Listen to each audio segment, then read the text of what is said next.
Assalamualaikum warahmatullahi wabarakatuh. Perkenalkan, nama saya Anissa Febriani, NIM 205231205 dari Perbankan Syariah 1F. Jadi, di sini saya akan mempresentasikan materi saya yang bertema kebebasan beragama.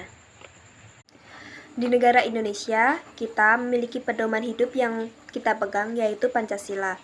Di dalam sila pertama yang berbunyi ketuhanan yang Maha Esa, di situ kita dianjurkan untuk saling menghormati sesama agama. Karena di Indonesia memiliki berbagai macam budaya, suku, bahasa, dan adat istiadat tidak terkecuali agama. Ketika masyarakat memiliki kebebasan yang mendukung kebebasan individu atau masyarakat untuk menerapkan agama atau kepercayaan dalam ruang pribadi atau umum juga bisa disebut kebebasan beragama. Kebebasan beragama termasuk kebebasan memilih setiap keyakinan kita tanpa adanya paksaan. Isu-isu tentang kebebasan beragama marak hampir sepanjang waktu. Di dalam kelompok yang terjadi dominasi suatu daerah, bahkan secara nasional sering menyebabkan adanya aksi anarkis di antara warga masyarakat. Hal ini disebabkan oleh keberadaan agama dan kepercayaan yang berbeda satu dengan lainnya. Di negara Indonesia, sangat sering ditemui permasalahan kemasyarakatan yang berakar pada perbedaan agama, sedangkan di Jepang jarang ditemui hal seperti itu.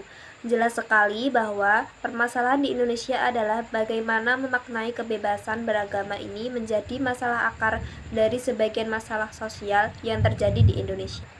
Kebebasan tidak berdiri sendiri, kebebasan harus diimbangi dengan berbagai hal. Saat ini kita harus melihat kondisi dengan rasional dan dengan teliti.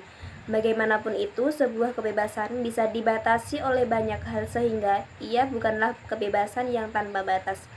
Biasanya, hal yang membatasi itu bisa disebut misalnya norma hukum, norma adat, norma agama, dan kepentingan atau hak individu dan masyarakat lainnya merupakan hal yang membatasi.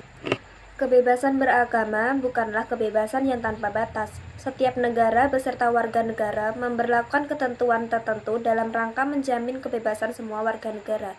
Ini memiliki arti bahwa kebebasan beragama seseorang atau sekelompok dapat menggelimir kebebasan anggota warga negara yang lain. Di negara Republik Indonesia terdapat peraturan yang sangat tegas menjamin hal ini. Jika kita lihat dan telaah, perdamaian maupun demokrasi tidak mungkin dapat terjaga dengan baik tanpa adanya penghargaan atas hak orang lain. Perdamaian akan terwujud jika kita mampu memahami keunikan atau karakteristik masing-masing pendapat atau keyakinan dalam kelompok. Hal ini akan disadari oleh pendapat dan pemahaman yang berbeda antara individu atau kelompok satu dengan yang lain. Semua manusia memiliki keunikan tersendiri sehingga perlu kita sadari bahwa keunikan manusia berbeda-beda. Hal tersebut menuntut sikap untuk saling menghormati satu sama lain.